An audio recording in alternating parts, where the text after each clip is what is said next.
All right, everyone, we are going to have some hands-on experience with Exchange. But in order to do so, just make sure you do a quick check. Again, if you are moving along with this course here, make sure that you're still within your time frames that you have for your licenses. So let's go ahead and hit Show All. And then let's go to Billing. And then let's go to, we'll do Licenses to start off with. And make sure we have our Microsoft 365 E5. Those are the ones that we're going to be utilizing the most. And if we click on it here, we should have our users, which is fine. We will click on this button here that says Manage Subscription Details. And we have an expiration date, just a reminder here of when it expires. This one you cannot extend as far as I've tried anyway. Sometimes, maybe you could get lucky, I suppose, but we want to make sure that we finish this course before this date here. So, all right. With that being said, we're going to go ahead and minimize this, and we're going to go to a different admin center here. So we're going to go ahead and scroll down here where it says Exchange. We're going to go ahead and click on it there. And it's going to pull up the Exchange Admin Center. This is the new Exchange Admin Center, as it is called. We're going to get all our pop-ups on here with the toolbars and learn how to do all of this stuff. If you go ahead and just continue on through it, then it won't show up again, which is helpful. So we'll just go ahead and next. Go through these. Okay. Now, if you notice, under mailboxes, we have recipients, under recipients, we have mailboxes, and you'll notice that we have 5 on here if you've been following everything so far. So where do these come from? How do these already have user mailboxes? And you can see here, there's different times that they have been started and when they've been modified. But these all based off of the license. So in order to have an Exchange license, or Exchange user mailbox, we have to have the Exchange license applied. So a lot of times here, what will end up happening, so if we come back to your products, we'll see we have assigned licenses here. We have Office 365 E3s, and then we have Microsoft 365 E5s. Both of these have Exchange Online Plan 2, which allows us to have our mailboxes in the cloud. So looking at everything that's inside of here, let's look through some of the simple pieces here. I'm going to choose, we'll choose Neil here just to kind of use as a guinea pig. But if you see on here, this is the way that everything is designed right now. Okay, so we have a general and all these. Again, this is all the modern interface as we see. We can see different things. Here's a first name, last name, display name. A lot of times what I see here, and this is a very popular thing I see with a lot of companies, where they will actually change the display name to change it to last name, comma, first. So when they use the global address list, they can look up by last name. That is a more common scenario that I see. We see our user ID, which is also going to be the email address, as you can see down here. We do have some options down here where we can start modifying things. So the first one that we have is hide from global address list. We can hide this if we want. If we would click on it, essentially is that we just toggle it on and off to hide it from the global address list. What would be the reason for doing that? Well, not a really good reason for a traditional user, as we see here. This is a user account, and we don't really want to do that. However, as we see here, this backdoor admin, maybe we don't really want that exposed to the global address list where users could essentially pick it out of there. So if we click on it here, let's go ahead and hide it. So go ahead and toggle the switch there and hit save. And you'll say, hey, it's been successfully applied, so we're good. And then when we refresh this, it generally takes a second. Now we see we refresh it and we see it set to yes. So at this point here, looking at the backdoor admin, this is not going to be available for the inside of the portal. So when we do the global address list here, we will not see this in it, which is helpful. We're going to also do that here for this admin account because we actually have 2 users here that are on here. So we don't want, again, we don't want to confuse our users. So we're going to go ahead and toggle that off as well. Okay, so inside of here, we'll just give this a nice refresh. Let's come back over here to Neil. So we have the hide from global address list. Of course, we're not going to do that here. But what we can do is we come over here to email address, and we can do address types. Now you'll notice that there are several on here that are right off of the bat. I didn't have to touch any of these. So we're going to skip over some of these here. This is a routing object for SharePoint and some other things. We're not going to worry too much about that. There's just obviously a lot to it. Not that big of a deal though. We have this SMTP, which is in gray. It's kind of, just standard text. And then we have this SMTP, which is in all capitals and bold. What's the difference between the two? Well, it's all about primary SMTP address. A mailbox can only have one primary SMTP address attached to it. And really what that means is that when I hit and compose a new mail and you get it, this, whatever is going to be primary, is going to be the sending as. So that's the recipient. So that's the sender. So when you are the recipient, you receive that piece of mail, and it's going to show that, hey, it's npeart@PocketSquareProfessor.live. That's who it's coming from. It's not going to come from npeart@pspalloway.onmicrosoft.com. It's not going to come from that. So why do I have these? What's the purpose of these? Well, these are aliases. So again, in this instance here is that a user can have many aliases. Okay, we can add several different types of aliases, and we're going to add one just to test out here. We can add a whole bunch. And I'll show you essentially what the purpose is, but the idea here is I can send you an email address, send an email to any one of your aliases, and you will receive it. When you respond from it, it's going to come from the primary SMTP address. So we're going to add a new one on here. So we're going to just do SMTP. We are not going to even touch on any of these old legacy styles, the X500s and such, or Lotus Notes or Novell. If you are watching this and you know what those are, then you'll know that it's not worth our time to even have a discussion around those. So we'll do an email address here. All right, what we're going to do, maybe we'll do, bring over here, we'll do neil.peart and I can only choose my authoritative domains. As you see, I have 3 of them on here. I did not touch either of these two. This is something that has already been added, and I'll get onto that in time. Now this PocketSquareProfessor.live, this is one that we went through and we've been working from the beginning. I added this one here and I purchased it through the optional lab that we had back in the DNS section. And then we added this to our Microsoft 365 tenant. So this is it. So we're going to go ahead and keep it there. Now we are not going to make this the reply address. So this actually will make that bold. So is that when I respond to emails, it's going to come from neil.peart.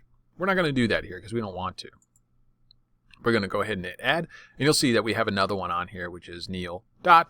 And then we have npeart as well.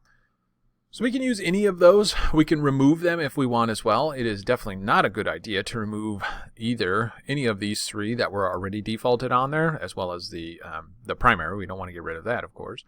So we want to just keep it like this here, and we'll just go ahead and save. Let's going to write to it, and we have a problem. And this is the reason why I wanted to make that piece on it, is because if you read this error that we get on here, it says an Azure Active Directory call was made to keep the object in sync between Azure AD and Exchange Online. However, it failed. The problem with this is that this is an on-premise synchronized account. So this exists on-premise. And remember, when we're dealing with Azure Active Directory, on-premise is always the source of truth, which means that I cannot make changes to a lot of my synced users in the cloud. They have to be changed from on-premise and synchronize upwards. This is probably one of the biggest topics today when we're dealing with a hybrid organization, which we will get to in time. But when we're dealing with a hybrid organization here, this is kind of a point of confusion, to be completely honest with you. Is that the source of truth here in this instance is on-premise. I can't make many changes to Azure Active Directory because it's synchronized. And again, it stops us from doing that. But if we were to take one of our cloud accounts, an easy way to tell that is we come over here to users. Remember, I had you add this column over here, the sync status. So if it's got one of these cloud ones, like Getty over here, he is a cloud object. He is not synchronized. So if we come over here to Getty.ly, and then we go to email addresses, add. In this instance here, we're going to do, Getty.ly at PocketSquareProfessor. We'll hit OK, and then we'll go ahead and save. Now you notice this one here, the email address has been updated. So you can see that it works there because that one is not synchronized from on-premise. It does not have the authoritative sources being on-premise Active Directory. So important to understand here, this is where we really have to play around with this. There's a big difference between cloud users and synced users here. And where do we edit these things? Well, the answer is on-premise. On-premise Active Directory through many different formats. We'll get to those later. I don't care that you know them right this minute because there's a lot going on already. So I don't want to go too far down that rabbit hole. All right, let's look at some of the settings here. We'll stay with Getty just because we're on them right now. Mailbox usage, we have 2.71 megabytes out of 99 gigs. So I thought we were supposed to have a 100 gig mailbox. Well, we do, but we don't. So when you create a new mailbox, there are certain things that are automatically added to it that essentially will eat up some of the space, and Microsoft doesn't truly give you 100 gigabytes, even though it is on paper. It's one of those scenarios like we've been doing when we create our virtual machines there, where we give it a 50 gig hard drive. Well, there's certain pieces that are reserved for different other sections there, and that's essentially what this is coming down to. So with all that being said here, we have 2.71 megabytes. Now, I didn't add anything on it, and we're currently at 0.00% use. I didn't add anything to it. Well, what is that? There are different things that are automatically added to a mailbox, as I said. There's some mail, and I believe we should probably already will have a piece of mail in there at least. So that could be just one email.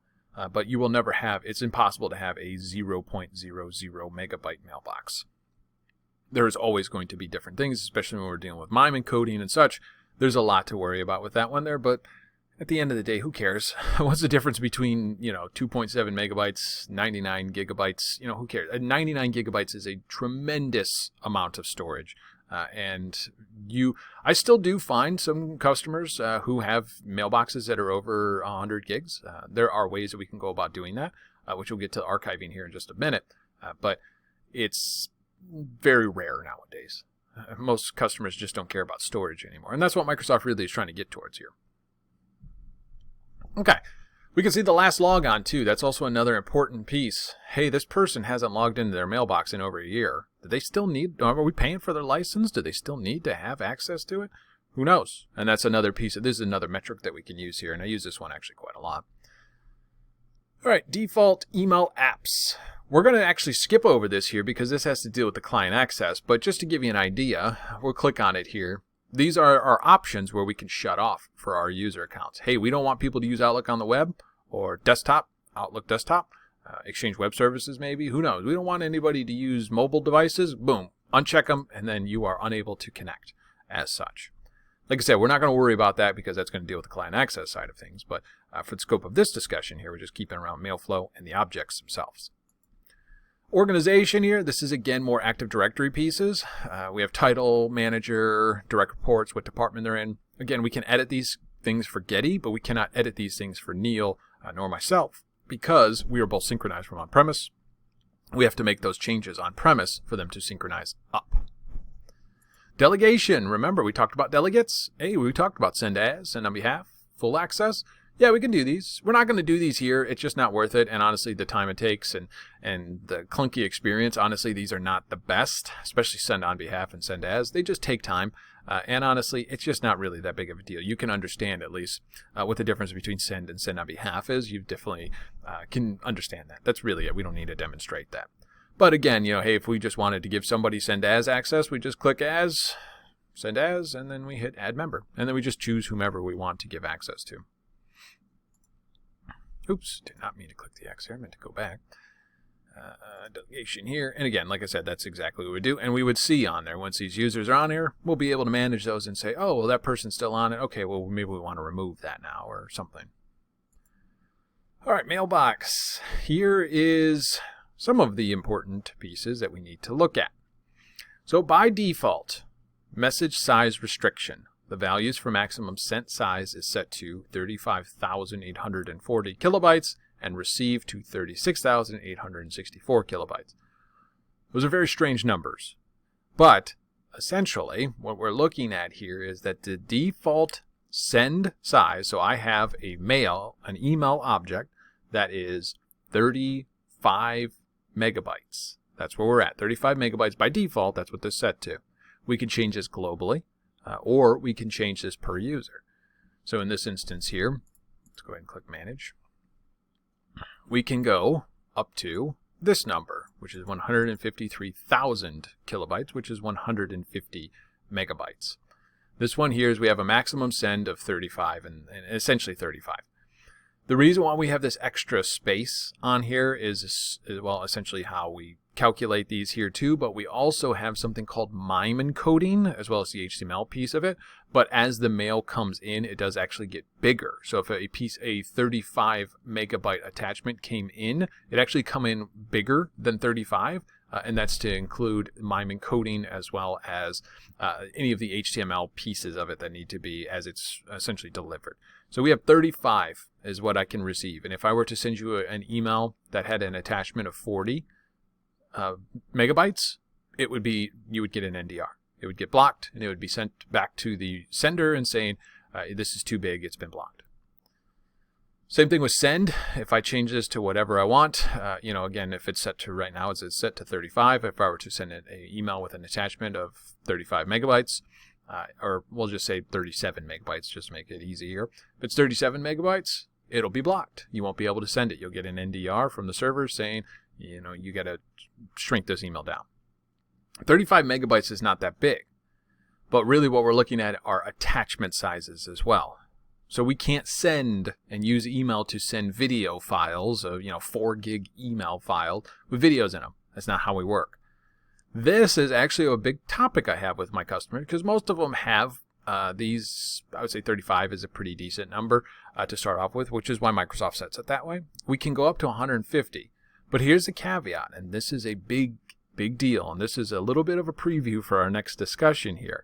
But when we start talking about the modern workplace, we actually start discouraging the use of email as a file sharing and collaboration platform, which is very popular, and it is so inefficient, where people are sending everything and attaching it to email and sending it back and forth. It's a bad idea. So what I actually recommend to my customers here is that don't go above 35. There's just no reason to. Go down if you need to encourage your users to use the correct tools when they're sharing out files. That's i.e. SharePoint or OneDrive. So again, message size restrictions are important in an organization, but also important for a training tool. We don't want to send this stuff out. I never have ever recommended going over to this 150. It's just absurd. It's way too big.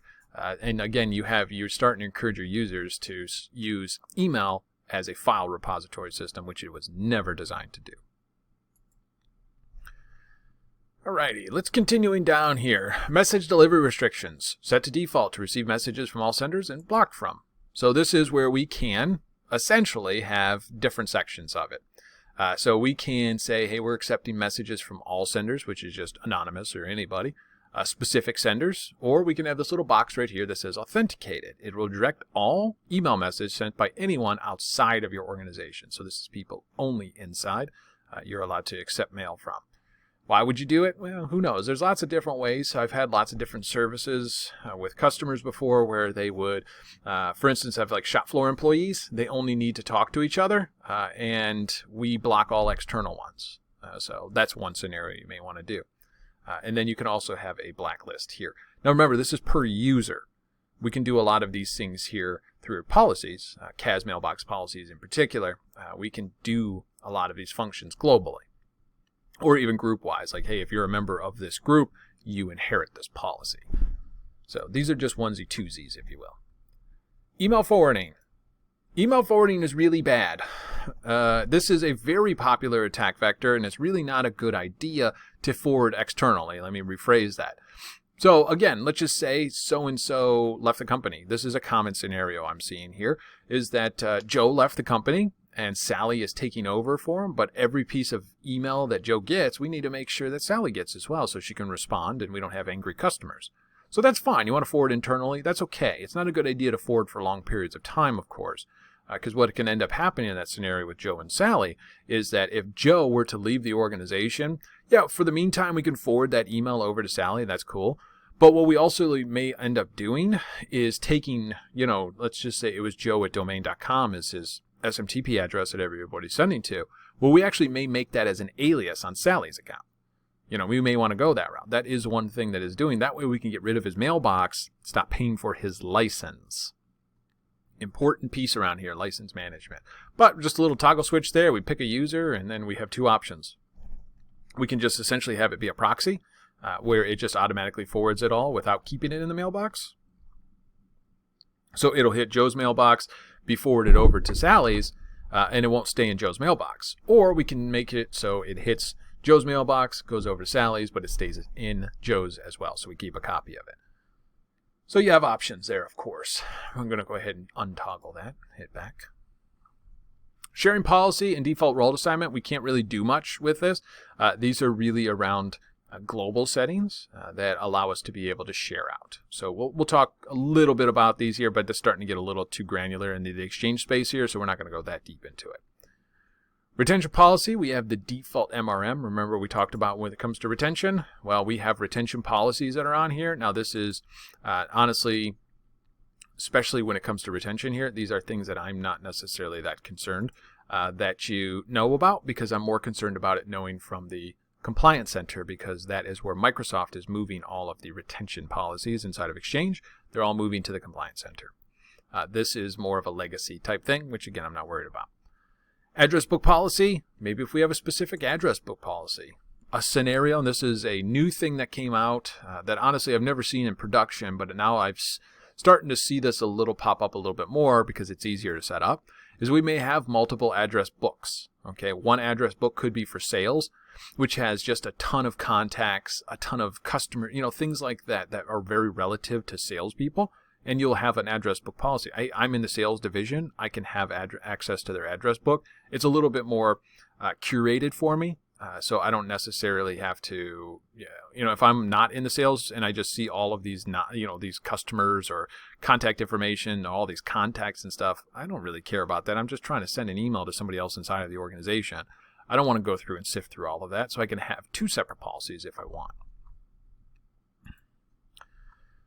All right, that is the mailbox, and then we finally have others, which there's a couple of things that we can talk about on here. Custom attributes, we don't really care. Those are just custom attributes, which again, I'm not really all that concerned that you know about. These are, as you see on here, I want to add a custom attribute 1, 2, 3, or up to 5, which not really a big deal. We don't use it. It's more for scripting or potential automated processes. Not really all that worried about it. Group membership, we can add people to groups. Distribution list here is really what we're looking at. Automatic replies. So these are called out-of-office replies. Do we want to, like, hey, so-and-so is out of the office, but I forgot to turn on my out-of-office, but now I'm in the Caribbean and I'm completely out. But I have customers emailing me and they're wondering what's going on because I'm not responding to them. Hey, all right, well, we'll just come in here and we can flip on an out of office if we want for them, so we can reply to them like, sorry, I'm out of the office. I'll be responding to, in my absence, forward all mail to so-and-so. And I can do things like that. Recovered deleted items. I don't have permission to do this because this is a special control that needs to be done inside of here. But essentially what we can do here is that if a user deletes items and it is retained, we can we'll call them recover. Well, it is recovering, I suppose. So we are recovering those items and putting them back in the mailbox if needed. So that's, again, if I accidentally deleted everything in my mailbox or deleted an email in my mailbox, which happens very frequently, but not as much as you would think. Most users are what I call digital hoarders, and they will hold on to everything and just never delete anything. So we have an option here to convert this from a user mailbox to a shared mailbox. So I'm going to use this opportunity here to have a conversation around shared mailboxes. So remember, shared mailboxes is a specific one mailbox where multiple people have access to it. Why do we care about this? This is so important in Exchange Online because there's two reasons.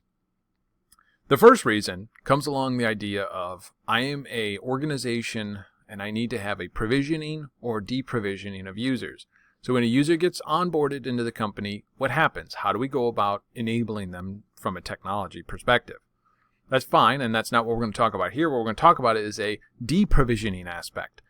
When a user leaves the organization under any circumstance, it doesn't matter what happens to their mail? What happens to their license? Remember, we got to pay per license of these. So when somebody leaves the organization, what do? We want to be able to keep their mail around potentially. That's one thing we can do. There's another thing where we can do here is we can convert it to a shared mailbox. But why would we want to do that? Well, remember, user mailboxes, when we're talking about Exchange Online here, user mailboxes require a license. Shared mailboxes do not. Now, there's a couple caveats. So shared mailboxes can never be logged directly into. I cannot go to the portal, log in to that mailbox. I can only attach it to other ones. So essentially give out shared access, or shared mailbox access to it. That's fine. We can do that. The other thing that we can do, as I said, is when we convert it to a shared mailbox, it has to be at most 50 gigabytes for you to get the free aspect of it. So what this allows us to do is be able to unlicense the user, get rid of paying the cost for the user. But now we got to start looking at shared mailboxes, and where does that come into play? Shared mailboxes, hey, is that Sally left the organization, Joe is her manager. We're going to convert Sally's to a shared mailbox, get rid of her Exchange or her Office 365 license as a whole, get rid of that. And then Joe is going to have access to that shared mailbox. That mailbox will still stick around. It will still absolutely exist in the organization, and it will be able to receive mail. And we can do that for a period of time if we want, and then just get rid of it eventually. That's an option too. Or we can keep it as a shared mailbox forever, really, but probably not a good practice to do that because you can start getting out of hand. That's my personal opinion on it, of course. Litigation hold. I'm going to touch on this just ever so slightly. But if there were a scenario where you, as a user, are under a litigation hold, this is really around the ideas that because of your title or because of your you were involved in a lawsuit, or maybe your role inside the company, like HR and such, your mailbox will be put on a litigation hold. And really what that means is that you cannot delete your mail. It will always stick around. It's very similar to the way a retention works. It is a type of retention. But litigation hold is for a period of time that you designate. So again, as long as this case is open, you are on litigation hold. Or, again, maybe it's based off of you're like an executive, your mail is always on litigation hold forever. So we're always holding your mail. So again, depending on those different scenarios there, but litigation hold is designed for an in-place hold is essentially what it is that we've toggled this switch. You can't fully delete anything in your mailbox. It never truly goes away. It is stored forever, and it is e-discoverable and searchable. So litigation holds allows us to do that. Now, this is different than retention because retention is very broad, where we'll say, we're going to store or keep all mail for 7 years. This is for individual users. All right, we'll swap over here to the recipient limit. This one's really easy. It's just how many people can you send to CC and BCC lines in an email. Now, this is individual recipients. So we have 500. That's the tenant default. You can go up to 1,000. If I need to send it over to 1,000 people, that's a different scenario. Microsoft and Exchange Online here is not designed to send to 1,000 individual name or over 1,000 individual named recipients. So why do we care about this? Well, what happens if I need to send an email out to all people in the organization that, and we have, 100,000 people in the company? What would we do? Well, in that instance there, we need to use a distribution list. A distribution list is one named recipient. That would only be one inside of here. A distribution list is a way that we can send one piece of mail to many inside of the organization. So this is only for individual people. We can have 500 people, up to 500 people in the two CC and BCC. So combination of those in those BCC lines, in these two CC and BCC lines of an email. All right, next, Mailbox Archive. So what we're going to do here is we actually are going to toggle this on for Getty. So we're going to toggle this on. It does require an Exchange Online Plan 2, which we have. And you need to be able to have the Exchange Online Plan 2 in order to do so. Now, ours is just informational. That's all it is. So we're going to go ahead and save. So what's going to happen with archives? So again, by default, we have a 100 gig mailbox. As you see, come over here. Getty's got a 100 gigabyte mailbox. So that's fine. What happens if we need to go over it? Do we want to have 100 gigabytes of mail in our mailbox? The answer is always a resounding no. I am the biggest fan of keeping our mailbox neat and tidy. We never really want to have 100 gigabytes of mail in our mailbox. So what we can do here is we have something called an online archive. And that's what we just enabled on there. When we enable an online archive, now it's going to take a little bit of time, but when we enable an online archive, it actually creates a sub mailbox under our mailbox that is actually attached to it. And you'll see it when we log in with Getty here. Granted, we wait enough time. When you sign in, you'll see that archive underneath of there. Now, you have a unlimited, and I'm using that in quotations, because yes, it is unlimited to a point, archive of mail. So we have a 100 gig main mailbox, and then we have an unlimited archive mailbox. The archive mailbox is actually limited to 1 terabyte, but it auto grows. So you can go up to 1 terabyte, and every time you add data to it, it'll just add a couple more gigs to your mailbox, just continuously, always auto growing. So yes, it is unlimited, but you just can't put 50 terabytes in there, which people have tried, which is why Microsoft did the auto growing portion. So at that point there, why do I care about it? Well, there's a big difference between the two. And this was really harkens back to on-premise, the way we did things on-premise. Is that, remember, the most expensive thing when we're looking at any type of application is storage. So imagine if we did have a user that had 200 gigabytes of mail. So we got to pay for all of that on our very fast and expensive storage because it's got to be able to be able to access it very quickly. Okay, that's expensive. What about if we keep, and think about, that user there, 200 gigabytes of mail, that could be 10 years worth of mail. How frequently are we accessing that old mail? Like very infrequently, really. Very, very, very infrequently. We just have a lot of mail. But we need to go back in time from time to time we need to go back and check out, things from 10 years ago. That's cool. That's fine. But in this instance here, what about if instead of having 200 gigabytes of mail, we can have 1 year of mail, of active mail in our mailbox, which again is going to be on the fast, expensive storage, which could be, I don't know, maybe a gig or two. And we would have, after a year, it gets moved to that online archive. So this online archive, we can put it on our cheap, inexpensive storage. So that could be 190 some gigs worth of data inside of that cheap, inexpensive, we'll call it almost warm storage, if you will. And the user's experience is really not that bad, but it is online only, as the name implies. So if I'm offline, I do not have access to it because I'm not caching it locally. But this archive here exists to the point of I could take all of my mail, keep my mailbox squeaky clean on the fast, expensive storage, put it on the slower, inexpensive storage, and use it for archival purposes. Like, hey, I just need to find this email that I sent 8 years ago. Well, you can go into your archive there and look at it, find it on there. Use this Exchange and the Outlook search functions, figure out what's in there, and go about your business. Get that email that you need for reference. Easy enough. That's the purpose of Exchange archive mailboxes. They are designed specifically for archives. That you bring it down into a period of time, and it doesn't have to be a year, but again, whatever you truly want. It's for accessing that old type of data, which is why Microsoft gives you unlimited, and again, in quotations, which is why you have that as an option. So that's the purpose of it. On-premise, it's a cost-saving piece. In the cloud here allows us to continue our hoarding ways.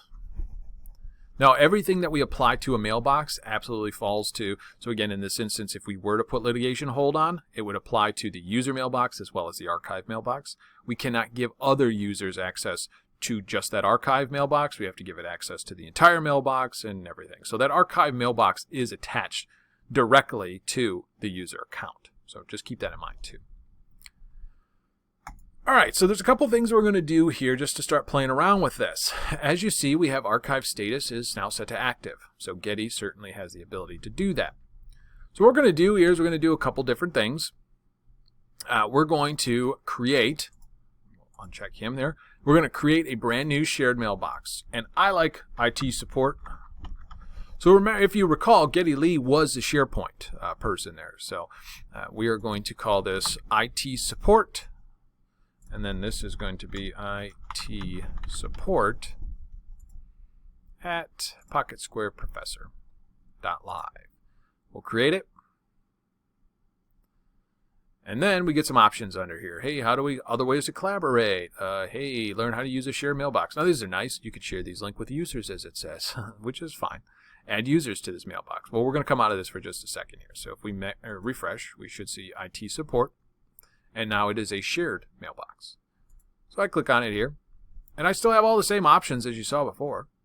Organization, mailbox. I can do all of these different things. There's a few things I don't get, but I'm not going to worry about those. So we're going to do delegation. So our delegation here is going to be full access permissions. We're going to give Geddy Lee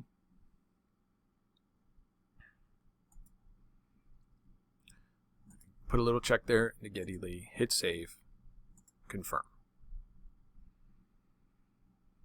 It's done. It says within 5 minutes. I would say closer to that 5-minute mark there, but we'll give it some time. So going back there, and as you see, when this does come back, we will see Geddy Lee has access to it. There we go. So we see we do have one, and now if I were to click edit, you'll see that, hey, this is the user that has it. If I just want to remove them, just check there and get rid of it. Okay, so we see IT support. We have full access and send as access. So we have the ability to send as, from Geddy Lee. Now, Geddy Lee will have the ability to log into this account, and we'll show you what that looks like in time. But what we're going to continue having this conversation around is distribution lists next. We're going to continue down the recipients category here. Groups. What are groups? We have lots of different types of groups here. What we're going to be focusing on solely are going to be distribution groups. Microsoft 365 groups are different. They have ties into Teams, Microsoft Teams, SharePoint, lots of different things. We're going to skip over those here for the time being because we're going to just solely focus on distribution groups. We're going to add a group here. What do we want to do? Well, we're going to do a distribution group. We do have the ability to have a mail-enabled security group, which, again, is a security group that has an email address attached to it. But a security group, remember, gives you access to resources. And in this instance here, they're giving examples of OneDrive, SharePoint, or admin roles.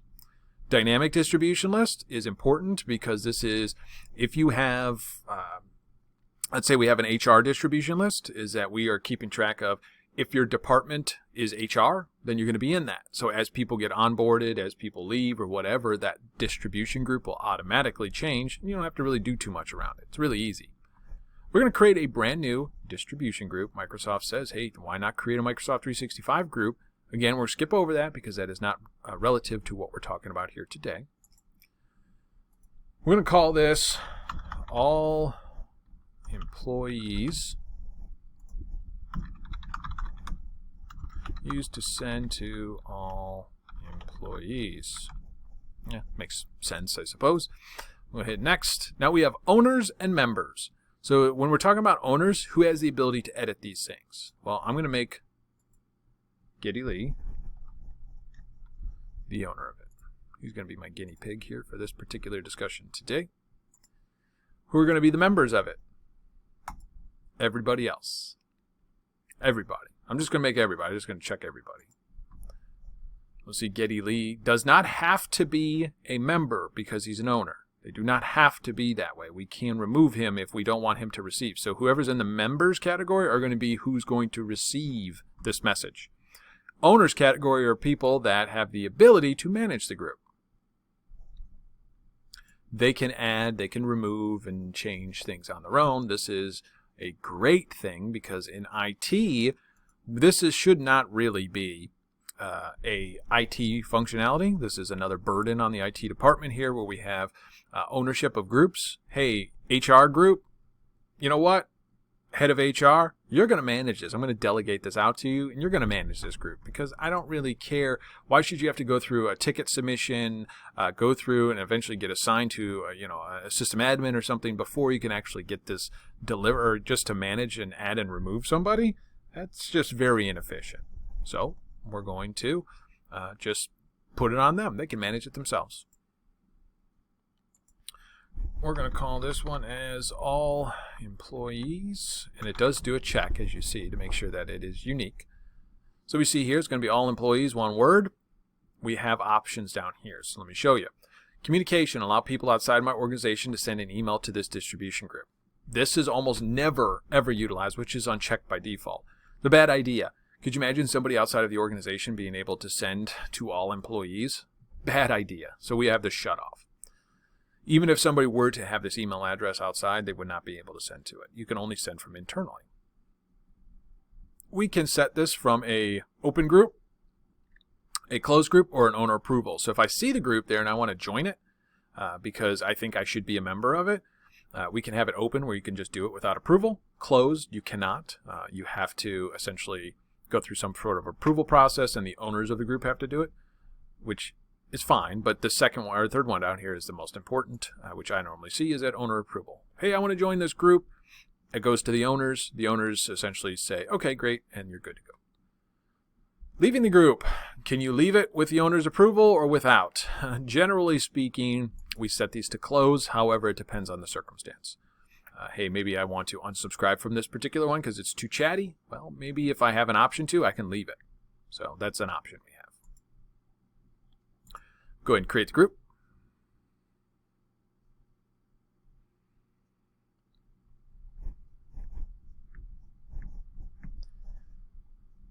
And we'll give it a second here while it creates.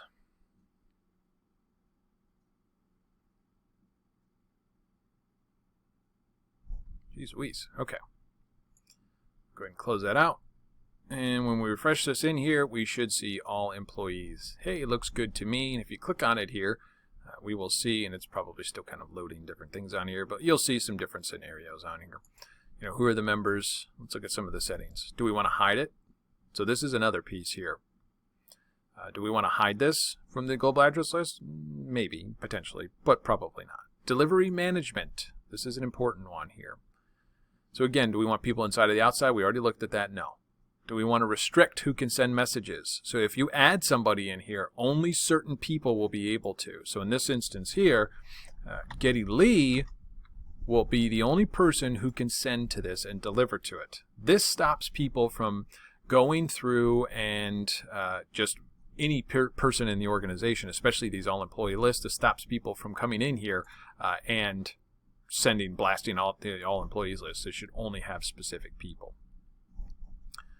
Okay, we can also do message approvals. So if we come down here where we have group moderators, this is also another option. So here's the moderator approval for sending messages sent to this group. So this way we can make it a little bit more open, but we can still have it moderated. This is another option we can do here. I'm not going to go through this process here, so we're just going to go ahead and hit the back on it. Approvals, we've already looked at, membership approvals, we've already looked at that. We're all good there. All right, I'm going to go ahead and go back. Resources, I'm not going to really work through this here because, again, we've already looked at shared mailboxes. This is the exact same thing. Honestly, it's not the end of the world. We don't really need to do too much about it because also I want to make sure we got a lot more to cover here, so I don't want to kind of dwell on some of these things. Contacts. We've seen contacts before. As I said, there's two types. There's mail contacts and mail user contacts. Mail user contacts are going to be users that are inside of the organization that we have specific contact types for, that I am authoritative for. Mail contacts here, I can be anything. You know, in this instance here, we're going to do Matt Alloway. Actually, you know what? We're going to do Bob Smith, just to designate the difference here. And this is going to be bob.smith at gmail.com. There you go. So now Bob Smith is inside as a contact. Now, whenever this does want to update, which it should be here in a minute, we should see Bob Smith in here. All right, jumping down. There we go. There's Bob Smith. So bobsmith at gmail.com. Looks good. Jumping down, I'm going to skip over some of these here for the time being because we're going to come back to it. That's one of the last pieces we're going to do here. Message trace. This is not actually really... well, it's used. Don't get me wrong. It's absolutely used, and I recommend you use it all the time. However, there are different ways to do it, and there's a lot that comes along with it here, so we're not going to necessarily talk a lot about it, but I just want to look and see all mail that went in the organization between now and then. Or a very common scenario is a user calls and says, hey, I was supposed to get this email yesterday, but it never came. Can you check? And then you can see, here's all email that was sent to that user yesterday. And maybe it didn't show, or maybe it was blocked, and we can see all of that too. We're going to skip over rules because we're going to come back to that in a second. So from a mail flow perspective, this is an important one. We're going to minimize recipients for the time being just so we can keep this in its kind of context here. Let's go to remote domains. Remote domains I have set as default. I didn't touch this. You didn't touch this. Nobody touched this. We can see we have a remote domain of star. That is a out of office type of external. We have automated replies are allowed to send. In this instance here, domain.com is going to be a routing domain. We don't want to send them out of offices. We don't want automatic replies, and we don't want to allow automatic forwarding. If we do message reporting, we don't want any of this. So we want essentially no communications between these. When we're looking at, we can actually do this. This is pretty cool here. We can do rich text formats. Do we want to? Whatever the user sets up. By default, everything is always going to be rich text. But again, we can do supported character set when we have MIME encoding, as well as HTML. We're going to just keep all of that default there. Go into next and save it. So again, remember, when in Exchange, the most explicit always wins. So in this instance here, if I were to send it to gmail.com and have out of offices on and, maybe automatic replies, whatever it is, if it's for gmail.com, it's going to fit into this category here because this is a star. But if we're doing for domain.com, none of that is going to work because it's going to fit into this category here. Always the most specific wins. So that's the purpose of remote domains. This allows me to control, maybe I have a partner organization that I want to have a little bit different scenario for, or maybe I want to block that for everybody, out of offices and automatic replies for everybody, and just have a whitelist of domains. I could do that too. I could have lots of different scenarios here. Accepted domains. These are domains of which I am authoritative for, which these three are. I did not touch either one of these. This mail.onmicrosoft one is different than this on Microsoft one. As you see on here, they are different. This is a proxy routing, a remote routing address. We'll get to that when we talk about hybrid. But we can see our default domain is going to be the one that we added. You see we are authoritative over it. I do not have the ability to add any more on here. The only way I can add more here is if I add more domains to our Office 365 tenant. So if I come in here and add additional domains, they will show up over here automatically. Cannot add more because I have to own those domains here in this instance. On-premise, not so much, but in Exchange Online, I have to own those domains. Connectors. Now you'll notice we talked about there's two types of them, send and receive connectors. We don't have any connectors on here, so that mean I can't send out to the internet? That's a trick question. So here's the scenario. Specify mail flow scenario. So we're going to send from our Exchange Office 365 to the internet. So, all right, connection from Office 365, connection to, we have no options here. No organization email server, no partner organization. That's interesting. Why can't I just send this out to the internet? There's already a default connector created for sending outbound to the internet. It sends through Exchange Online Protection. In our instance here, it's going to send through Defender as well. So there's already one created. We don't need to create one. We already have one going. But let's just say we want to send from Office 365 and we want to send to a partner organization. Now, a partner organization could be many things, but in this instance here, let's just say that we want to send all mail that we have going for domain.com through a specific hygiene appliance. So this is going to be hygiene for domain.com.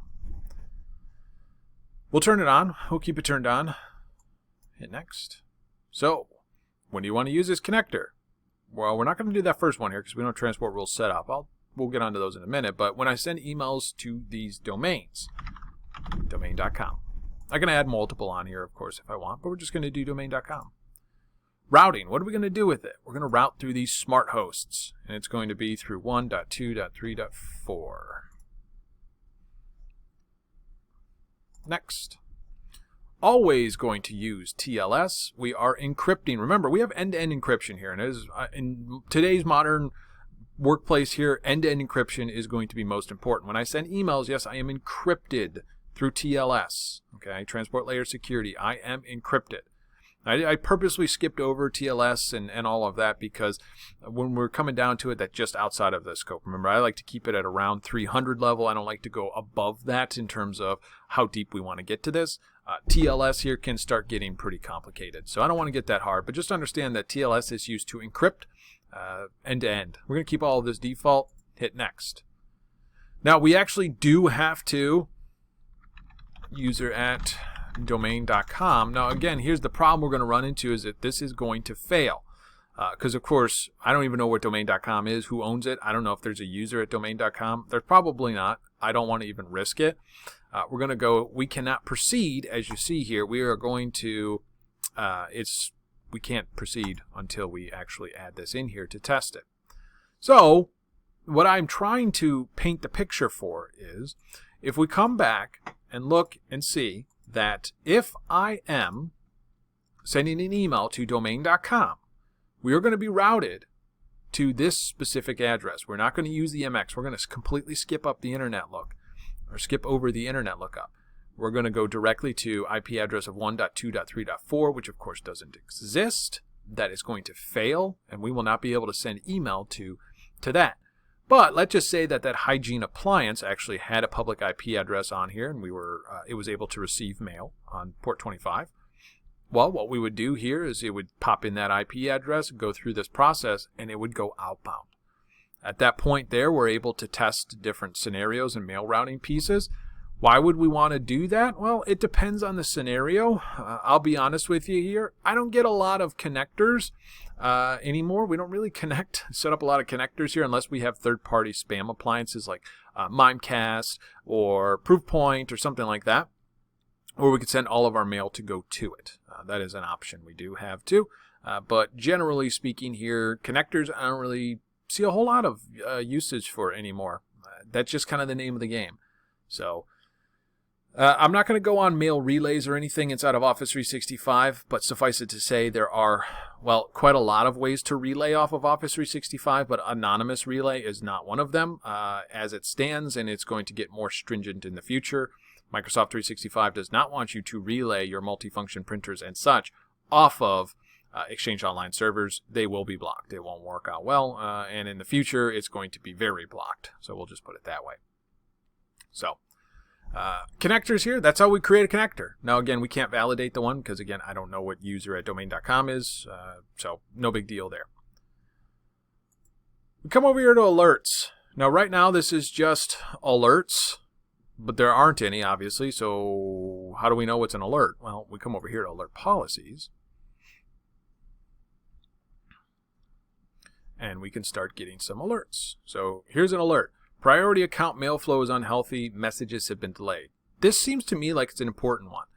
My messages outbound are being delayed because they're queued for some reason. I don't know why, but Exchange Online here can't deliver a message to our on-premise or partner services. So remember, I set up that connector and it goes outbound. Not going to work. So what do we do here? Well, we set up this little policy, which you will get an email as an alert, as a recipient there, that, hey, your outbound mail's not working. So that's a good way. Now these are just two that are created out of the back. Here we can create a whole bunch, and I'll just call this one, test for the time being. Hey, what severity do we want it to be? I don't know. Let's say high. Insight type, I don't know. We'll just say new users forwarding. It's a good one. Send an email notification, and we're going to send this to G. Lee. Getty Lee. We can have notification limits if we want. We're just going to keep it to none so we don't get inundated. There we go. We created a test alert policy that when somebody creates forwarding on their accounts, so we have an insight type of 1606, which is what Microsoft says on it, which is a little weird. But 1606 essentially comes down to is a user creates a new mailbox forwarding policy. As I said, mailbox forwarding is not good, especially for forwarding outside. That is bad. We never ever want to do that. What we want to do is to be alerted when somebody creates those rules so we can follow up and see if it's malicious or not. Because a lot of times, in a very popular attack vector, is somebody account is compromised, they'll get into their mailbox through some method, and they'll get into their mailbox and set up these forwarding rules so all of their email automatically gets forwarded to some third party, and that's bad news. So anytime one of these alerts pop up, we'll get an email. We'll also see it here in the alert portal. We'll talk about alerts because there's 100 million more that we can set up, but different time, different conversation. That's going to be around the compliance section. All right, let's continue down here with a couple of pieces. I want to actually go back to rules. We skipped over this, but I absolutely want to talk about rules.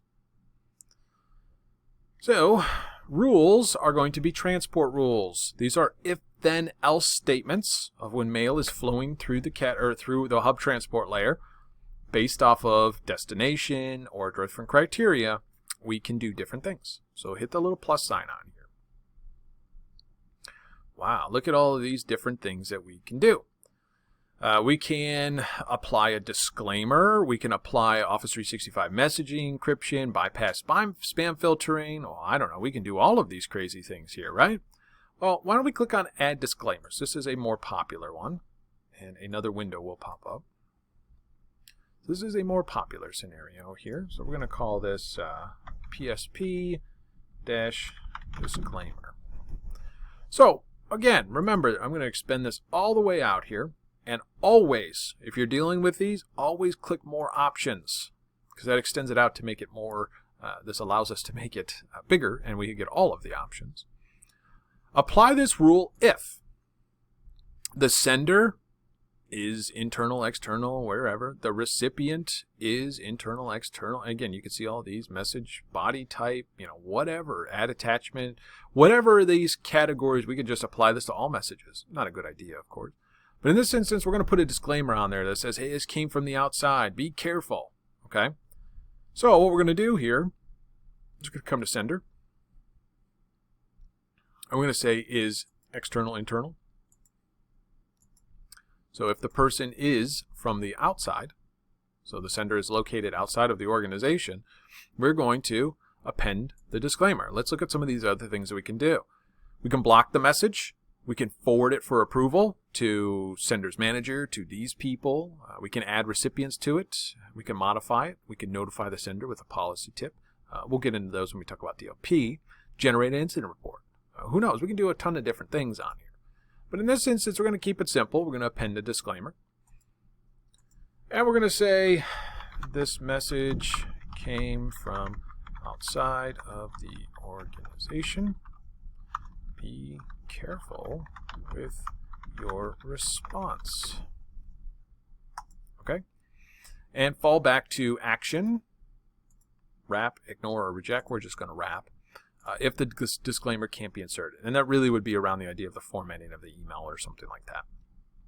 We could put an exception in here, except if it's somebody that is from the outside organization, maybe from a Gmail account that is safe, something like that. Well, we can do that. In this instance here, we're not going to.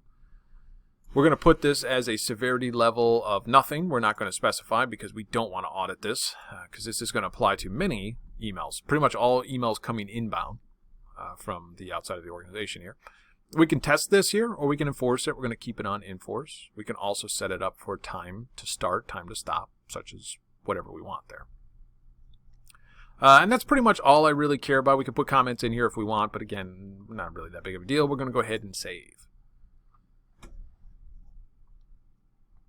So again, creativity, sky's the limit here. I'm just giving you a very common scenario. That's it, just one. That's as simple as we can get. This will come in here and it will apply a disclaimer when it goes out there. So come back here, wait for this, and just please wait is always going to show up there. There we go. Now you'll see over here in the rules section, we have these. We see it on here, and it's checked, which means it's on. So we're still going to give it a couple minutes because we want to make sure that that fully is replicated out there and such. But let's go down this list here and we'll kind of tidy up some of these features, and that's about it. Okay, let's jump over here. Reports. These are great ways of doing reports. I want to look at inbound messages. Hey, we could see everything that was TLS encrypted for each connector. We could see everything that's coming in. What encryption level was it? Was it non-encrypted and such? Mail flow reports, so many different things. You can read all of these here. Is that, hey, they're exceeding the receiving limits. There's too many of them. Storm protection. This is a big one. Reply all mail storms. Remember, hey, everybody just replies all to that all employees, and they just constantly do that. Things get out of hand. That's called a storm. Reply all mail storm. We can do different things here. You want to do a report on transport rules and when they happen? Great. In this instance here, there's really nothing that we're going to pull up here anyway, but these are the built-in reports that give us a whole bunch of good information. So we do have insights here, but they're not really going to give us anything. But insights will start learning over time that if you have issues related to mail flow, Exchange will give you an insight around it. Is that, hey, you're sending this out, you sent out 80% of your mails have been through an old version of TLS. Okay, maybe we need to fix that. Something along those lines. Not really a big deal, but again, just to show you. Organization, we are going to skip over this here because that actually is going to come into play when we're talking about FreeBusy as well as some of the other client access pieces there. So we're not really going to worry about that right now. And public folders, I'm skipping over. Public folders they've been around for way too long. Microsoft has been trying to get rid of them for a very long time. Every one of my customers, I always recommend getting rid of them, converting them to SharePoint sites or distribution lists or whatever it may be. In some circumstances, and again, in very, very, very small circumstances, could public folders be utilized. But for the most part, public folders should not even really be in the discussion anymore. And I'm going to skip right over them just because of that. I know it's a pretty harsh stance there, but that's the way I feel about it. If we click on settings here, we don't really get a whole lot of information here. We can hit mail flow. And again, none of this is going to give me a whole lot of information. I don't know why that just kicked me out of there. That was strange. Click mail flow. Hey, maybe we want to turn off SMTP protocol. Maybe we want to do different things here. Reply all storm protections. Here's the information that we can do. All right, well, that's pretty much all you can do there. Click other features here. Well, here's where other Exchange features. Remember, as I said, this is the new one. These are where the old one, the classic Exchange Admin Center, this is where the feature name was, and where it's at right here is the new Admin Center. So, for instance, data loss prevention has been migrated completely to the Compliance Center. Retention policies, retention tags, journal rules are all going to be migrated over to Compliance Center. Malware filter, all of these malware pieces have all been moved to Defender. And again, all of these different things have been moved to different sections, and you'll see it's either yet to be migrated or migrated. We don't know, which it's going to come in time, but here's just some information around them of what you need. So that's really it. Not too much on that one there. So with that being said, I think this is a great way of just basically saying where we're at right now. I'm going to give this about 5 minutes. I'm going to walk away. I'll come back in 5 minutes. We're going to log into the portal, and we're going to try some of those rules and some of those things that we set up. So I'll be back in about 5 minutes. I just want to make sure that those policies we set are out there working and everything. So we'll be back here in just a minute or two and try out some of those policies.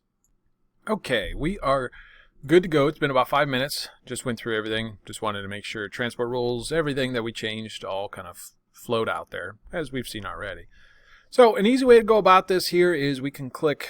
So again, this is going to be the admin account that we're under. I'm using my Matt account here just to show you. There's some pieces that I want to kind of dive a little bit further into it. But for right now, we're going to test a couple different things. So we're going to come over here to App Launcher, and we're going to click Outlook. So this is going to take us to Outlook on the web. Now this is the web version. We've already seen this before. I did trial this out just to show you. But Outlook on the web, we're going to dive much further into what it can do and all of that next lab and lecture. But for now, we're just going to look at the email flow of it. So you'll come in here and you see, in mine here, I got a whole bunch of stuff. I have these critical alerts because synchronization has stopped. And again, that's fine. Don't worry about it. We don't really care about all of this stuff that's on here.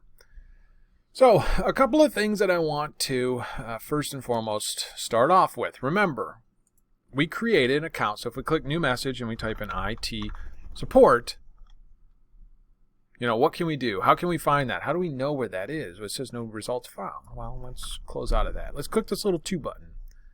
2 button here will show you, here's all of our stuff. We have contacts. So these are going to be our personal contacts, my contacts and personal contacts. Default global address list. So remember, this is all mail enabled. Remember, we have Bob Smith in here. We have IT support. Here's all of those things. But we also have the offline global address list. Same thing here in this instance. Remember, It's a way of decreasing stress and strain on the servers. Not so big of a deal nowadays. Default global address list is what most people use here. But let's just say I want to add an email to IT support. Looks good. Hit save. Hello, I need help. My computer is broken. And we're going to send this to IT support. It's going to get delivered over there. Now remember, this particular user that we're on right now, we did not give them access. I gave Geddy Lee access to that mailbox, which is why I wanted just to send the mail right now. So I have opened up another browser in incognito. Make sure you always do it incognito mode. I've opened up another browser over here just to save a little bit of time to come into and open up Geddy Lee's mailbox. So again, coming in here, here's essentially the stuff that we have.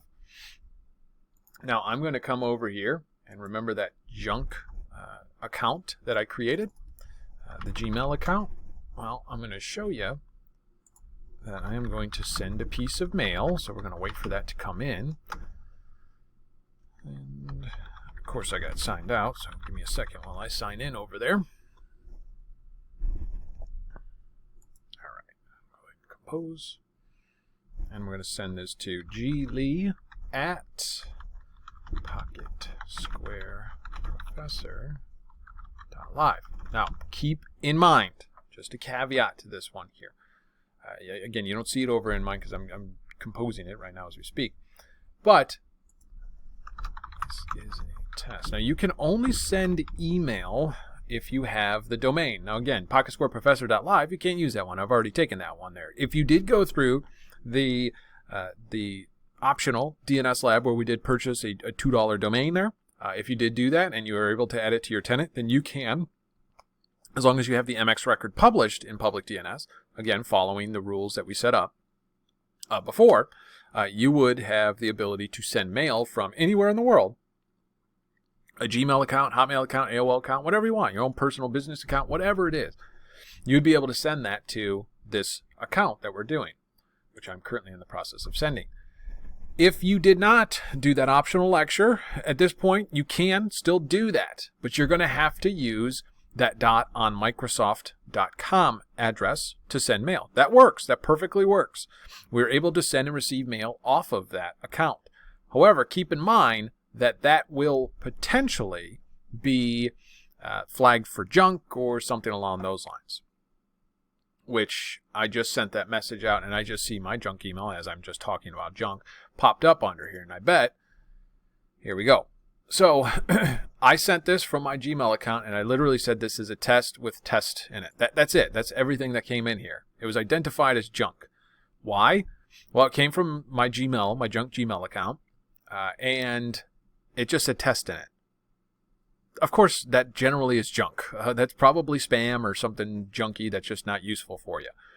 So we have options up here. And we're going to get a little bit further into it. Hey, maybe this is phishing. Oh, you know what? This was not junk. We're going to go ahead and click on that. And we're going to uncheck never send messages to the junk folder. We're just going to say that this particular mail was not. We can report this to Microsoft so it becomes better over time. We're not going to do that either. Come over here to the inbox and we will see that this particular person has, hey, test, this is what I sent you to Geddy Lee. Now, remember, we have this. We set the disclaimer. So I didn't touch that as a person. That was not touched. That just came into the organization as it was jumping through the hub transport layer. This transport rule applied to it. We automatically slapped that on. Now, a lot of times what we see here is we have HTML attached to it so it looks nice and it's like in big red letters or something like that. We didn't get too fancy with that, of course, here. But as you see on here, it's getting this information. And that's important. That's all we really want to see. So that's pretty much it from the transport layer rule. Now, a couple things as well. If you recall, Geddy Lee, we also enabled an online archive. So if we see here, we have this in-place archive for Geddy Lee. And if we come down here and expand it, we'll be able to see here's the archive of all of our mail. You know, whatever we do. If we do want to automatically move mail over, we can do that. If we just want to manually drag and drop mail to the archive, there we go. And then you can see, boom, it's already moved over there. We can drag and drop. We can do whatever we want. We can get creative with client-side rules and stuff. I'm not going to worry about that in this one here. We'll talk about that in our next one. But This one here is just, hey, this is the archive. It's been enabled for that user. Looks good.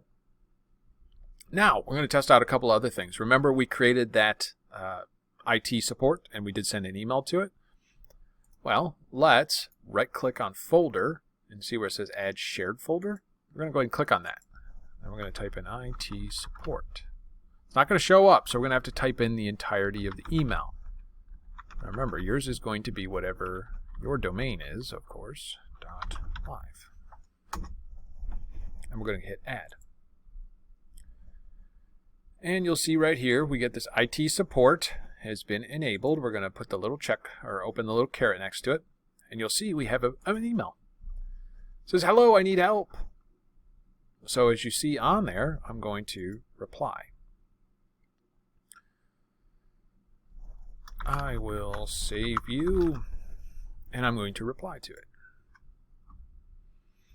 Okay, so I've essentially replied, and you can hear, it probably just heard the little bleep.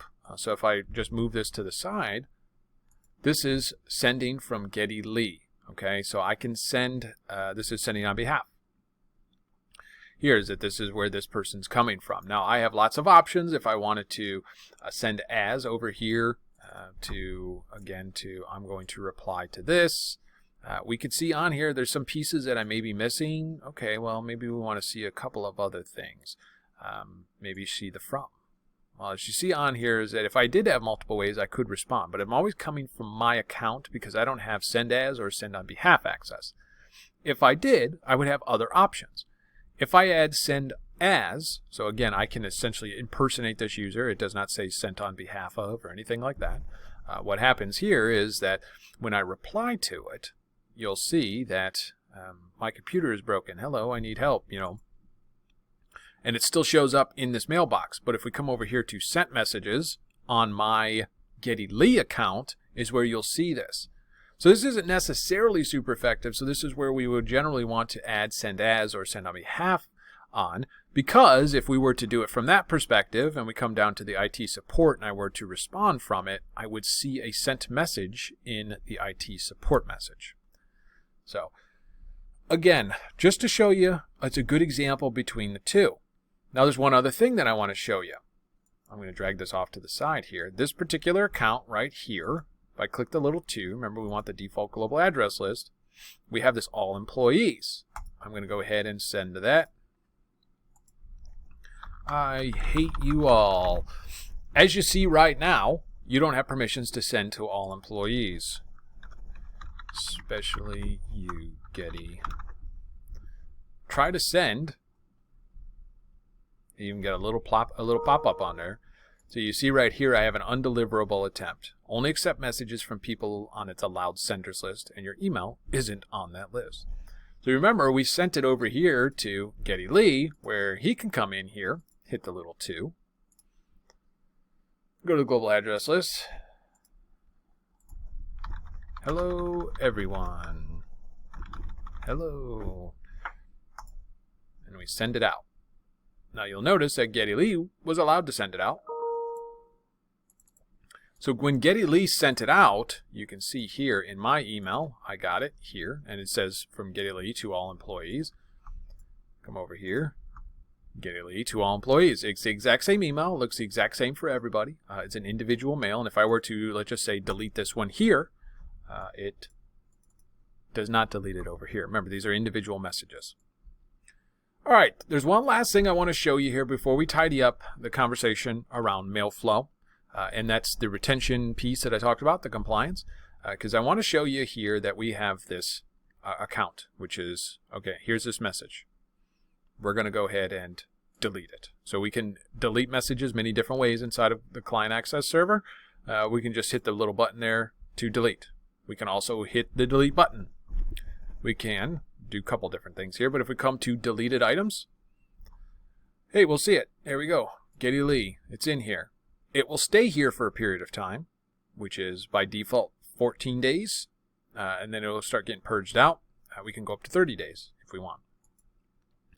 So right now we're still having this here. If I want to restore it, right click on it, restore it, and guess what? It's exactly where it was when I deleted it.